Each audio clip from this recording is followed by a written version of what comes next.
Imagine the following scene. It's dawn. The silence of the night is broken by a distressing cry from your 3-year-old son's room.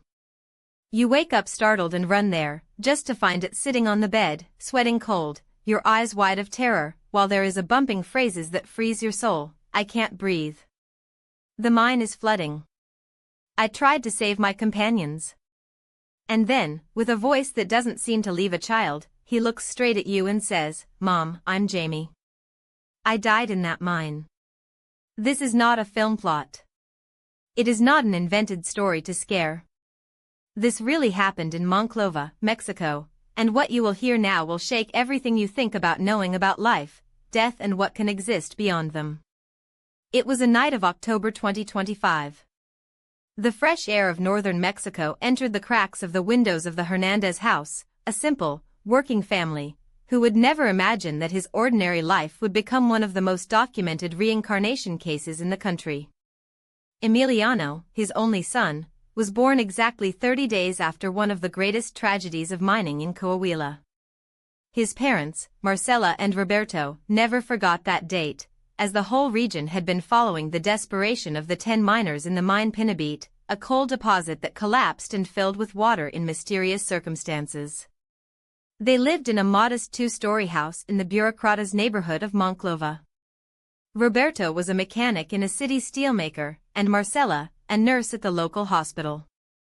His routine was common: morning cafes with homemade bread, afternoons watching drawings, nights packing his son on his lap.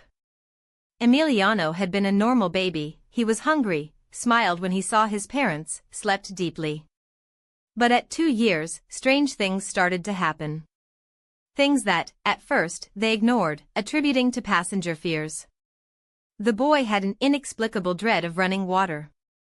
Not from the water from the bathtub or the glass, but the sound of strong torrents.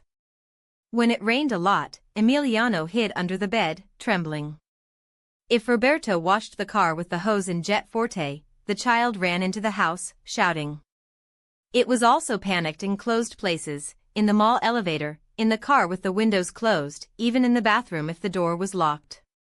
His parents thought it was just a phase, like so many fears that children have. But everything changed at dawn in October, when Emiliano was 3 years and 2 months old. The cry that came out of his throat was not the cry of a common nightmare. It was a visceral lament, as if it came from the bowels of the earth. "I can't breathe. The water is rising fast, help me." Marcela ran to her son's room. The moonlight was filtered through the dinosaur-printed curtains, projecting dance shadows on the walls. She found Emiliano sitting, her body covered with a cold sweat, her eyes fixed on something he only saw. "My love, it was just a bad dream," she whispered, hugging him, feeling the boy's heart fired at his chest. But Emiliano pushed her with a force that did not match her age. "I'm not your love. I'm Jamie. I need to tell Elena I love her. I need to tell you that I tried to go home." The words came out of his mouth with a frightening clarity. It was not the acute and sweet voice of a 3-year-old child. It was serious, mature, as if talking about a very distant place. Marcela felt her legs trembling. Elena. That name sounded familiar to her, but she couldn't remember where.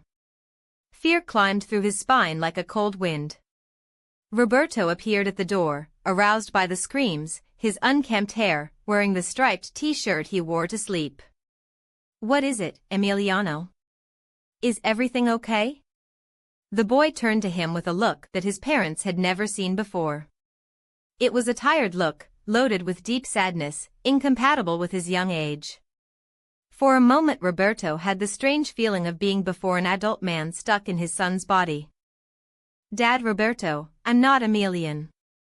I'm Jamie Montalongo Perez. I was 61 when I died at Mina El Pinabete on August 3, 2022. The silence that followed was so heavy that you could cut with a knife." Roberto and Marcela exchanged glances full of terror and confusion. The zoo air condition. MBIA softly, and from the street came the far from a dog. Neither knew how to deal with those impossible words that a child of that age should not know. But what came then made them even more paralyzed. I had already left the mine, Dad Roberto. I was already on the platform, ready to leave with my Elena, when I heard the noise of the water. I learned that my companions were in danger. Emiliano spoke with a calm that contrasted with the desperation of minutes before. His little hands moved as he told the story, as if describing something he had recently lived. I had to go back. I couldn't leave the boys below. The Ramon was close to the exit, and Sebastian. Poor Sebastian, he had just been a father. His baby was only 2 months old. Marcella felt the world turn around her. He sat on the edge of his son's bed, trying to assimilate those words. Roberto remained standing, his arms crossed, his rational mind seeking a logical explanation for that. Emiliano, my son. Where did you hear these names? Has anyone told you this story? The boy looked at her with infinite patience, as if explaining something obvious to another adult. Mama Marcella, I know it's hard to understand, but I remember everything. I remember the smell of coal that stuck to my clothes. I remember the weight of helmet number 47 in my head. I remember the calloused hands after so many years working underground. He reached out his chubby hands to the moonlight that entered the window. Look, now I don't have those hands anymore. Now it's a child's hands, but here, he touched his chest. I'm still Jamie. Roberto approached and sat on the other side of the bed. His father's instinct fought against the fear of the unknown. That was his son, the boy he had seen born, who had carried in his lap forever. But the words that came out of his mouth were of a stranger. Son, can you tell us more about this mine? How was where you worked? Emilian's eyes shone, as if finally someone had asked the right question. It was very deep, Dad Roberto. 60 meters below Earth. To get down, we used an elevator that made a deafening noise, like when the refrigerator breaks and begins to rang. The walls were black by the coal, as if they had been painted by the shadow of the earth, and the air weighed damp, just that only those who have smelled the long rain soaking the dirty patio knows. Emiliano lifted into bed, the eyes now more alive than Roberto never saw. I worked at Tunnel B7, Dad. The farther from the main entrance. 30-2 years descending in that mine. 30-2 years. His once fragile voice like that of any child was gravity that did not belong to that small throat. Since my 20-9. Elena and I had just gotten married. Marcella and Roberto exchanged a look, just that who doesn't need words to carry the weight of a shared fear. The details were too much. Too much for a 3-year-old boy. Too much for anyone who had not lived that. And how was she, Elena, my love? Asked Marcella, the trembling voice, as if each syllable pulled her to a place where she didn't want to go. Emiliano's face has become. Seriousness gave way to such a sweet, such adult smile that it seemed to tear time inside that room. Elena is the most beautiful woman in the world, Mom. Brown hair, always stuck in a low ponytail. I wore small pearl earrings I gave her on our 5th birthday. He paused, as if he were seeing something beyond the wall. There are a scar here, touched his chin with tiny fingers from when it fell playing with the sisters when it was small. And her beans. Ah, the beans. His eyes shone, as if the taste was still in the tongue. The best of cebuenas. I would put a bay leaf and a little epazote. And the flour tortillas, they crumbled in the mouth. I always waited for me, no matter how long I arrived. Hot bath, ready dinner. A tear ran down his face. I had promised that I was going to retire soon. We already had almost all the money to open our vendimia. Elena wanted to sell homemade food, and I was going to help. Never, Mina, I said. This darkness never again. The face, wiping the tears like a tired man. But on August 3rd. When I heard the roar of the water entering the main tunnel, I learned that I couldn't leave. Ramon shouted. The others too. The water was rising fast, Dad Roberto. Very fast. Roberto felt his throat close. It was not the voice of a child. It was the voice of someone who was there. What happened next, son? Emiliano closed his eyes, as if the scene was recorded behind the eyelids. I ran back to the tunnel. The water was already on my knees. Cold. Dirty. I shouted for the boys to come where I was, because I knew a shortcut that was faster. His breathing was panting, as if reliving the panic. But the water climbed faster than I thought. When I saw it, I was already around the waist. The Ramon held on a beam, but Sebastian. He suddenly opened his eyes, staring at his parents with an intensity that froze them. Sebastian disappeared underwater. I tried to swim to him, but the current was too strong. And then, everything was black. The silence that followed was so dense that it seemed to have weight. Marcella held the edge of the bed, the white fingers of so tight. Roberto ran his hands through his hair, as if he could pull out the words he had just heard. Outside, Coahuila's wind shook the branches of mesquites, throwing trembling shadows on the walls, as if until night she was containing her breath. Emiliano, Roberto's voice came out. Do you know that Jamie Montalongo was a real person? Do you know what happened on that mine? The boy nodded, slow, solemn. I know, Dad Roberto. Because I was this person. And Elena, she's still waiting for me. In the following days, the Hernandez house was loaded with attention that no one could name. Roberto was going to work at the mechanical workshop, Marcella was fulfilled her shifts at the hospital, but Emiliano's words echoed between them as a bell that would not stop for the trend. The boy, in turn, had only been a boy again. He played with carts, asked for drawings before bed, laughed when the dog licked his face. But there were things. Small details that would once go unnoticed and now shivered the skin. On Wednesday, while Marcella moved the eggs rancheros and Roberto flipped the newspaper on her cell phone, Emiliano released, Mom, why don't you make a pan beans like Elena did? She was a bay leaf and a little of empa. The spatula fell from Marcella's hand. In 16 years of marriage, she had never placed loose and episode in the beans. Never. My love, where did you learn this recipe? Emiliano looked at her with those eyes that kept centuries. Elena did so on Sundays. He says the secret was to cook slowly, without haste. And put love. Roberto lifted his head from his cell phone, the cold stomach. Son. Do you remember the house where Elena lived? The boy straightened into his chair, as if he had waited that question all his life. It was hopscotch, with a large window in the room that gave to the street. The metal gate was green and rangy horrors when we opened. Elena always said that she needed to pass oil in the hinges, but we never did. His small hands drew the house in the air. In the backyard, we had 3 chickens, the Herida, the Priot and the Colorada. Elena talked to them like people. And there was a lime that gave the most sour lemons in the neighborhood. Roberto and Marcella looked at each other, the heart beating unzipped. Those details were real. Too real. And where was this house, son? In the colony doctor's, Dad Roberto. Very close to the Benito Juarez school. Elena worked there as secretary. Every day she went on foot, and in the afternoon waited for me at the door of the mine with a hot coffee bottle. Emiliano took a sip of chocolate, his eyes away. She wore a blue dress with white flowers on Fridays. He says it was the lucky dress. And always smelled of roses. The tears came back, thin like silver wires. I kept love letters to her in the pocket of my work jacket.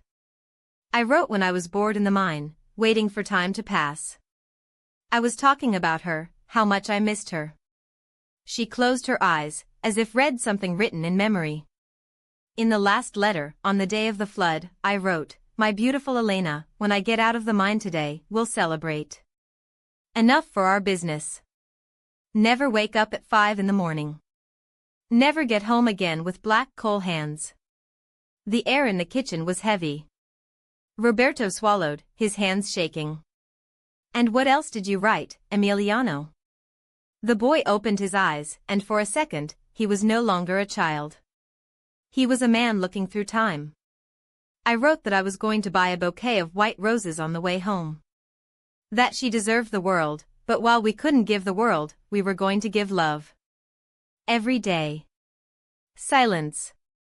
Outside, the wind howled between the branches of mesquites, as if the earth itself was crying. Let's be happy selling your delicious food.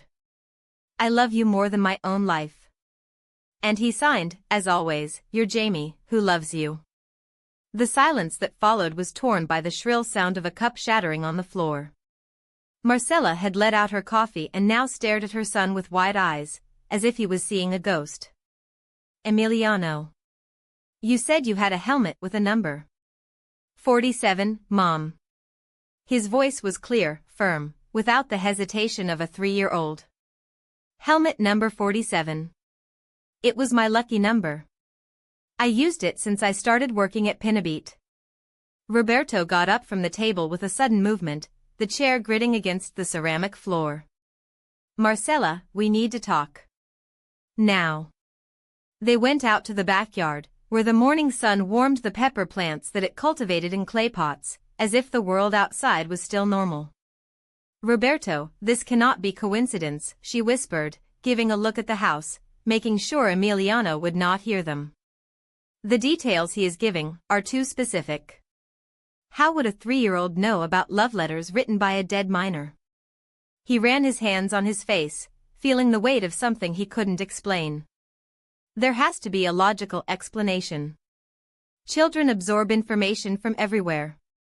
Maybe you have seen something on TV, heard some conversation. What talk, Roberto? His voice went up, tense. When did we talk about the tragedy of Pinabete? When we mentioned names of miners or intimate details of their lives? It was then that Emiliano appeared at the backyard door, dragging his favorite fire cart. Parents, why are they talking softly? Is it about me? Roberto crouched, placing himself at his son's eye level. Emiliano, we need to understand better what you told us yesterday. Would you be willing to tell us more about Jamie and Elena? The boy's eyes shone, as if lighting a light inside. Of course, but first I have to tell something very important. He approached, lowering his voice as one who reveals a sacred secret. Elena has a moon-shaped mark on her left shoulder. A sign that looks like a growing moon.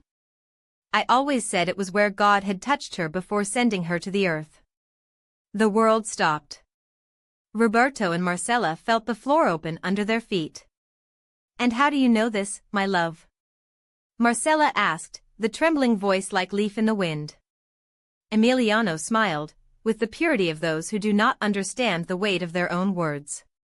Because I loved her so much, Mom. When we love someone like that, we decorate every piece of it. That afternoon, after Emiliano fell asleep in front of the TV, Roberto made a decision that would change his lives forever. Marcella, let's investigate. Let's find out everything we can about Jamie Montalongo Perez. They did not know, but they were about to confirm that every word out of their 3-year-old son was absolutely true. Roberto could not close his eyes that night. Whenever I tried, I saw Emiliano's serene face describing letters that he should never have read, details he should never know. At 5 in the morning, he stood in silence and went to the old computer in the corner of the room. The blue light of the screen illuminated his face as he typed, his trembling fingers, Jamie Montalongo Perez. Mine El Pinabete. Sabinas, Coahuila. 2022. The first results appeared instantly. Manx from local newspapers, official reports, testimonials from family members. Her heart fired reading, Hero Minero dies trying to save companions to the Pinabete. Jamie Montalongo, the 61-year-old hero who returned to save his friends. 10 miners die in tragic flood in Sabinas. With sweaty hands, clicked N. The first article. The photograph that appeared on the screen stole her breath, a dark man with gray hair, smiling next to a middle-aged woman, brown hair tied in a ponytail. The physical description hit exactly what Emiliano had told about Elena. Roberto devoured the text, each paragraph confirming the details his son had mentioned. The age of Jamie. The fact that he had already left the mine, but returned to hear the cries of help. Your retirement plan to start a business with your wife. But that was when he found an interview with Maria Elena Chavez, Jamie's widow, that Roberto felt the floor shake. My husband was already on the surface, she had declared to the reporter, her voice embargoed. I had finished its shift and was ready to come home. But when I learned that the mine was flooding, it ran back to help. This was Jamie. He never left anyone behind. The woman continued, he promised me that she was going to retire soon. We had already saved to open an economic kitchen. Jamie said she was tired of the mine, who wanted to help me sell my home food. Roberto read with wide eyes, his heart beating so hard that it hurt. My husband worked on Tunnel B7. I always wore helmet number 47, because I said it was his lucky number. He worked in that mine 32 years ago. The article brought more intimate details. Elena was secretary at Benito Juarez Primary School. The couple lived in the doctor's neighborhood. Jamie had a habit of writing letters of love he kept between his work things. We found a letter in the pocket of her miner jacket, she had said, the tears dripping. It was from the day of the accident.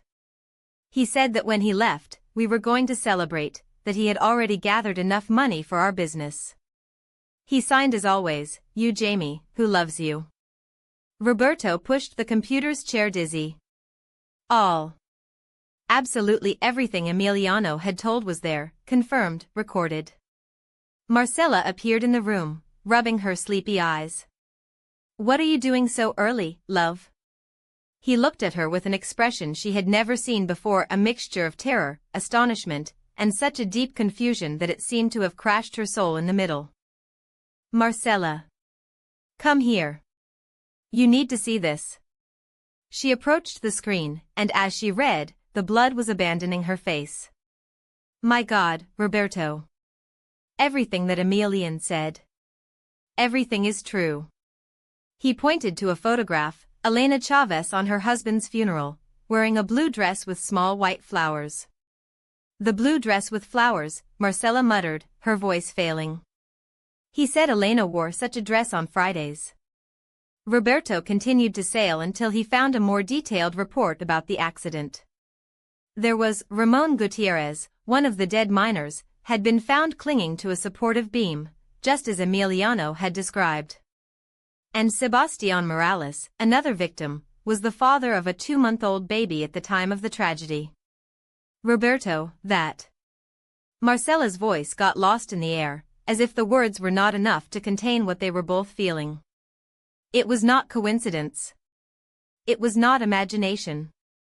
It was much bigger and much more terrifying than any explanation the world could offer. Impossible, Marcella whispered, as if the word itself weighing more than the air between them. There is no way Emiliano knew these details. He was born a month after the accident. It was just a baby when it all happened. It was then that they heard light steps down the stairs. Emiliano appeared in the living room, rubbing his sleepy eyes, hugging his brown plush puppy, already spent on time. Why are you awake, Dads? It's time to go to school.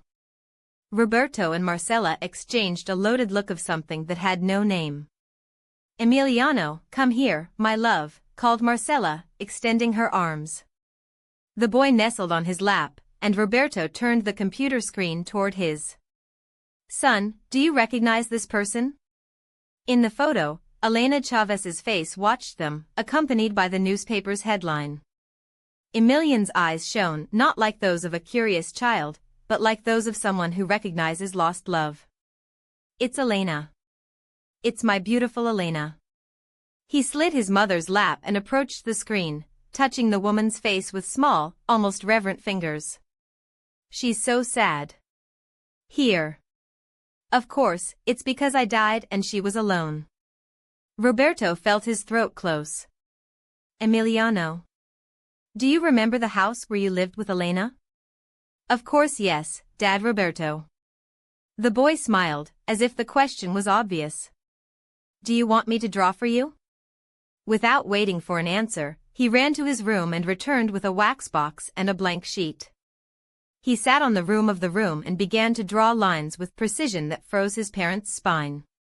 For 20 minutes, their small fingers created a yellow house with a green gate, a large window in front, a backyard with a tree and 3 chickens. Here we lived, he said, pointing to the drawing. And here is the lemon tree, which gave some very sour lemons. Roberto compared the drawing with the photos he had found online from the Montelongo house. The resemblance was scary. Emiliano. Marcella's voice trembled. Would you like to know Elena? The boy's face illuminated as if someone had lit a light inside. Seriously, Mama? Could I see Elena again? His eyes shone with pure, almost supernatural joy. I want to tell her that I miss it so much, and I'm sorry to have died before fulfilling my promise to get out of the mine. Roberto and Marcella looked at each other. They knew they were about to cross a line of which there would be no return. That same afternoon, Roberto asked for the workshop. Marcella exchanged her shift at the hospital. The next day, the 3 would get into the family car to Sabina's, Coahuila, a 2-hour trip that would change everything. They had no idea that they were about to live one of the most extraordinary reunions ever registered. Roberto's white Tsuru advanced on the federal road, the noon sun burning the asphalt. In the back bench, Emiliano was looking out the window with an expression too mature for his 5 years, a mixture of longing and anxiety, as if returning home after a long absence. It's close, Dad Roberto, he said suddenly. When we see the welcome to Sabina sign, we took the second departure. Elena lives near the center, where is the pharmacy of Mr. Guadalupe. Once again, Roberto and Marcella exchanged that look, the same one that had been changing since it all started. How did Emiliano know references from a place he had never visited? Do you remember the way to Elena's house, my love? Marcella asked, turning back. Of course, Mom. The boy answered as if it were obvious. From the school where she worked is exactly 6 blocks on foot. We passed the store of SEU Ramiro, then the house of Dr. Mendez, which has a wire fence, and there is our yellow house. Our. Marcella's word was almost a sigh. Emiliano spoke as if that house was his. As if Elena were, in fact, his wife. And when they entered Sabina's, Roberto followed every indication of the boy who recognized each street, every construction, every detail with a precision that challenged reason. There is the bakery where Elena bought sweet bread on Sundays. He pointed to a small establishment with green sign. And there is the canteen where I had a beer with friends of the mine. Roberto parked in front of Benito Juarez Primary School. Emiliano, are you sure Elena worked here? Yes, Dad Roberto. In the direction room. She took care of all the important roles of the school. The 3 got out of the car. It was Friday afternoon, and the school was closed, but a man in a straw hat sweeping the courtyard. Roberto approached. Sorry, Lord. Did you know a secretary who worked here, called Elena Chavez? The man raised his eyes. Elena Chavez? Of course. Dona Elena worked here for many years. A very good lady, very responsible. But it's been a couple of years to retired. Roberto felt his heart to fire. Do you know where she lives? Yes, it lives nearby, in the Cologne Doctors, about 6 blocks from here. A yellow house with a green gate. Marcella held Roberto's arm hard. The coincidences were no longer coincidences. Could you tell us exactly? The vigilante gave the instructions, the same as Emiliano had described in the car. As they walked, the boy was pointing places with disturbing familiarity. There lived Dona Carmen, the neighbor who had many cats. And that blue house was from Hern. Whereas, who had a son studying for teacher. Roberto stopped suddenly. Emiliano, how do you know the names of neighbors? The boy looked at him with that infinite patience, as if explaining something obvious to someone who didn't understand yet. Dad Roberto, I lived here 32 years. I knew everyone in the neighborhood. And then, they arrived. A yellow house with a rusty green gate, just as in Emiliano's design. The hinges ranked, as if they were not opened for a long time. Roberto played the bell with his handy hands. After a few seconds, they heard steps approaching. A female voice asked on the other side. "Who is it?" "Good afternoon, lady. We are Roberto and Marcela Hernandez, from Monclova. We would like to talk to Mrs. Elena Chavez." A long silence. Then the door opened just enough to reveal a face. A 60-year-old woman, graceful brown hair stuck in a bun, wore small pearl earrings. It was her. Just as Emiliano had described. "I'm Elena Chavez." His eyes examined them curiously. "How can I help them?" Roberto opened his mouth, but the words were lost. "Why, how do you explain to a stranger that your 5-year-old son claims to have been her husband in another life? Woman could wish. And now, somehow impossible, you have come back to me." The words came out between sobs, as if each syllable carried the weight of decades of longing. Jamie buried his face on her shoulder, inhaling that family lavender and coffee perfume that always accompanied her. It was the same smell that calmed him after the exhausting shifts in the mine, the same that made him feel at home even in the hardest days. "I miss you so much, Elena," the boy whispered, with a voice that, for a moment, sounded older than time. "Every day, when I wake up in this small body, the first thing I think is about you. In his wrinkled hands making tortillas in the morning. In the way you frowned when I left the towel wet on the bathroom floor." Elena held him tightly, as if he feared he could disappear at any time. Her fingers, marked by the years of work, were shaking by caressing the boy's dark hair. "And me?" he asked, his voice broken. "I thought of you every day, Jamie. To this day, when I see a miner passing the street, my heart too. Because I know it should be you coming home." Roberto and Marcela watched the scene in silence, with damp eyes. There was no more room for doubt. That was not just a game of children's imagination, not a macabre coincidence. It was much bigger, something that challenged logic, science, even faith. "Elena," Roberto finally broke the silence, a thick voice of emotion. "We don't know how it happened. We don't know why it happened. But one thing is certain, our son loves you. And somehow he is you." Marcela nodded, wiping her tears with her back. "Since Emiliano started talking, he asked to come here. It cried when we said we didn't know where you lived. And now we understand." Elena looked at them, as if she first saw them. Not as intruders, but as guardians of a miracle. You took care of him," he said, with gratitude overflowing. "Even without understanding, even with fear, you loved him." "We love him because we didn't understand," Marcela corrected, with a sad smile. "Because, from the first day, he looked at us with such old eyes, so full of things that they didn't belong to a child, and yet he was ours. Our boy." Elena closed her eyes, as if trying to absorb all that. When he opened them again, there was a determination in them, the same one that Jamie must have had when he last came down in the mine, knowing the risks, but going anyway. "I won't let him leave again," he said, with a firmness that he left no room for discussion.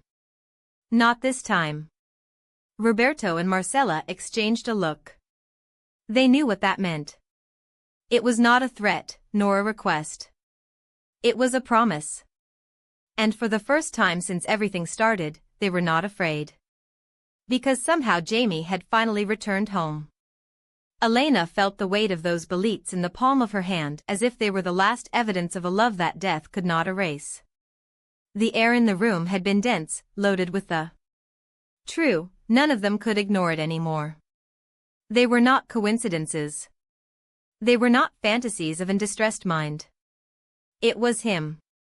It was Jamie, somehow inexplicable, looking at her through the eyes of that boy who had barely began to live. "There is something more than I need to tell you," Emilian's voice was a fragile, but impossible to break. "Something I never told you, not even in our best days. Elena held her breath. He knew, by the tone, that those words would be like a knife, necessary but painful. The night before the accident, I dreamed of you, the boy continued, his small fingers lightly squeezing the fabric of her shirt, as if she feared she could disappear. It wasn't a nightmare like the others. It was different. You were in a garden full of sunflowers, just like what we saw on that trip to Saltillo. And you told me not to enter the mine the next day. Pleading. But I didn't hear. The tears ran down Elena's face without even trying to wipe them down. That memory was hers. Only her. She had never told anyone about the dream she had had that same night, a feeling so alive that she woke up screaming, her heart on her jumps, as if she already knew that something irremediable was to happen. I dreamed of you too, he whispered, my voice broken. And I woke up with the certainty that something bad was going to happen. But when I called you in the morning, you just laughed and said I was being silly. That nothing was going to happen to you. Emiliano Jamie, he had his eyes for a moment, as if the fault still crushed him, even after all those years. I lied to you. I didn't want you to worry. But the truth is that when I went down that morning, I knew. I knew I wasn't going back. And yet. I went. The silence that followed was so deep that even their breathing seemed to echo. Roberto and Marcella exchanged a loaded look of a mutual understanding. They were facing something greater than them, greater than logic, greater than life itself. It was as if time had bent, allowing two souls, separated by death, finally found themselves in the only place where they could still touch, in memory, in pain, in the love that no tomb could bury. Did you know? Elena repeated, not as an accusation, but who finally understands the weight of a truth kept for too long. And yet it left me here, alone. It was not by choice. Emiliano shook his head, his eyes shining with an ancestral sadness. I would have given anything to stay. But the mine, she had already decided. And I couldn't fight it. Elena pulled him against him, as if he could, in that hug, undo years of loneliness. The smell of Emiliano's children's shampoo mingled with the lavender perfume that Jamie always used, a fragrance that suddenly seemed to float in the air, as if he were there, not only in the boy's words, but present, somehow tangible. So why now? He asked, his trembling lips against Emiliano's forehead. Why come back now, after so long? The boy that was no longer just a boy, he smiled, and in that smile there was all the wisdom of a man who had loved, lost and yet found a way to return. Because you never let me go, me love. Because every night, when it lit the candle in the room, when you talk to me like I'm still by your side. You call me back. And this time, the universe listened. Roberto swallowed hard, his hands closed on his lap. Marcella cried silently, the tears falling over the handkerchief between her fingers. They had brought Emiliano there seeking answers, but what they found was something much greater, proof that love does not die. That, in some way inexplicable, he persists, giving time, space, and even death itself. And now? Elena asked, as if she feared the answer. What happens when he leaves again? Emiliano stroked her face with a tenderness that did not belong to those little fingers. It was the gesture of a man who had spent a life touching that same face, memorizing every line, every scar, every laugh. This time, it won't be forever. I promise. Her voice was almost a sigh. You'll feel me in the wind when you pass the window. You will hear me in the music that plays on the radio without anyone having called. And when you close your eyes at night, you'll see me waiting. For you. On the other side of the sunflowers. Elena squeezed him harder, as if he could, by the pure strength of desire, prevent him from leaving. But she already knew, in the back of her soul, that some farewells are not final. They are just, until soon. And when the afternoon light entered the window, bathing everyone in a hard golden shine, Emiliano, that boy who carried a man's soul, he last time. Take care of her for me, he said, looking at Roberto and Marcella. Because she will still need you. And then, as if his time had suspended his breath, Emilian's small body relaxed in Elena's arms, his eyes closed slowly, like petals at dusk. When she looked down, there was no doubt. Jamie had said goodbye. I never had a chance to tell you before I died. The words echoed in the air like a long sigh, dragged by years of silence. Elena sank to the floor, her knees pressing the worn carpet, and wrapped the small hands of Emiliano among her hands that, despite their tender age, already knew the weight of work, the warmth of the coal, the cold of the farewell. Tell me, my love. And then, with a voice that trembled between memory and pain, the boy began. On the day of the accident, before going down to the mine, I went to Dr. Ramirez. Elena's eyes widened, her breath stuck between her teeth. Remember I was a lot of coughing in the last few weeks? She nodded, the tears dripping without permission. Each word was a knife spinning slowly in the chest. The doctor said I had the first signs of pneumoconiosis. Coal in the lungs. Emiliano lowered his head, as if the weight of it were too much to a soul that no longer belonged to the body anymore. He warned me, if I continued on the mine, my health would get worse. Very. Elena took her hands to her mouth, choking a scream that was born from the bottom of her throat. Why did you never tell me? Because I didn't want you to suffer, my love. The boy's fingers tightened her, weak but determined. But that's why I was so determined to retire soon. Not only for our plans with the business, but because my body couldn't stand it anymore. Elena's cry became a broken sob, tearing the silence of the room. If you had told me, I would have forced you to stop at the same time. I didn't care about the money, Jamie. I didn't care about anything. I know. Emiliano's voice was a wire of melancholy. And I regret not telling you.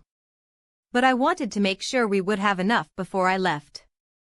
That you would not need. It was then that the sun, as if it also cried, began to lie on the horizon, painting the room with a melted gold, so intense that everything seemed to float in a dream. Or in a memory. Elena pulled Emiliano against him, squeezing him as if he could merge him to his own heart. Are you going back to visit me, Jamie? The boy looked at her with a sadness that did not fit in that small face, as if he had centuries of longing. I don't know, me love. The confession was a murmur. I don't understand how it works. I just know that today needed to come. I needed to tell you how much I love you. A break. A sigh. And I needed to ask for forgiveness for leaving you alone. Elena shook her head, tears wetting the boy's hair. You never left me alone. Your love was with me all these days. Every morning I woke up thinking I wouldn't make it. Every night I dreamed of his voice. She pressed her forehead against his. You were here. Always. Roberto approached, discreetly, as if he feared breaking that moment with his presence. Señora Elena. Her voice was low, respectful. It's already nightfall. We need to go back to Monclova. He hesitated. But if you want you can visit us when you wish. Emiliano, he corrected, as if the real name were a sacred secret. Jamie will always be welcome here. Elena smiled through her tears, a broken but grateful smile. Thanks. His voice failed. You have no idea of the gift they gave me today. Before they departed, she took a yellowish photograph out of her pocket. She and Jamie on wedding day, laughing at the altar, young, eternal. He handed it to Emiliano, his fingers shaking. So you don't forget. The boy held the image as if made of glass, his eyes shining with something that was no more sadness, but a deep peace. I'll never forget you, Elena. Promised. In this life, nor in any other. The way back to Monclova was a river of silence. In the back bench, Emiliano slept, embraced photography, with a smile so serene that Roberto and Marcella exchanged looks without words. They had witnessed something that had no explanation, something that would forever change the way they saw the world, love, and those invisible wires that weave destinations beyond what the eyes can see. And while the car wheels devoured the road, a truth was hanging in the air, lightly as a star dust. Some farewells are not final. They are just bridges.